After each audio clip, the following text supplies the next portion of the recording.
Right, let's talk about business reality. When you came to Germany back in the day, you have set up a GmbH here. How was your experience? How would that experience have been different comparing it to New Zealand? Jesus, oh God, where do I begin? My goodness, even money doesn't get you anywhere. Even money won't work for you. It took us almost 2 years for a simple process. We had to pay twice. It's just bureaucracy, paper pile after paper pile. In New Zealand, the process will take you maybe 30 minutes online, and you will have a result in 24 hours. You can do it online, and that's about it. Not only financial money, but also human capital.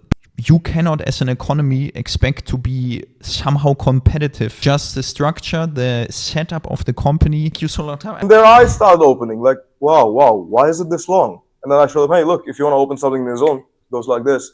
Why is it this long? It's very inefficient. And they were surprised for a nation that prides itself of being very efficient.